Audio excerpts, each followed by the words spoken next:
روجك نورمال د سرگل کوبانه را در باسبوک و شیار بون بدنگ قیرینا کال و پیران پشتی کوچتین داعش کوم کوجیک به در حقی کسین سیویل کر چل گندوار کوبانه و چه دهندره باجاردا بویرا کوبانه قومی پشتی کو گروپک جچتین داعش در باسی کوبانه بون د بناوه ارتشا آزادا و اف کوم کوجی چه کرن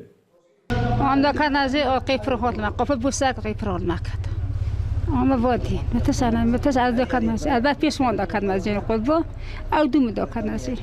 أو كره مني قاسو برضه رايكات أو بكم مش قاسس بكم مش حاسس كات أو دار هول ما كات أنا قلبه دار هول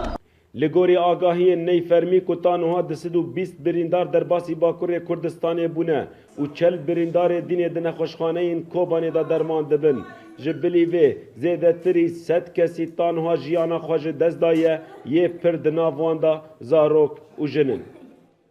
امروز بیاد ساعت دوری 4 بود بعد نشیران وگریان کم خالچلا 8 بادا مدید دم ماکینه تویت سکینه جلیه بکلینه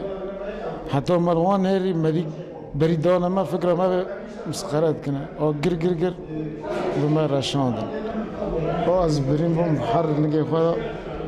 ده فالا مجینه ده ماکینه دان عجب مرن مان عن نزانم لگوری زانیارین کو به دست مکتن هجماره که مزنج ولاتین سیویل چتین داعش او دیل آنگو ایسیر کرنه لپیلا دین جوالاتین کوبانه لناوا زوی و دارستانان بلاو بون دنيال برشافه ما ابو مجبود دومان ام قلها حيران شاش بون ما عرض عيال خاكو ما افتكر ام جفيست بيضل فيري نشتنا ايفارا شافل ما رشبو ام كنا بري خاب كذا هرن اما شاشن حينا ام جيب روجيبون اما تينا اما برچينا ام كذا هر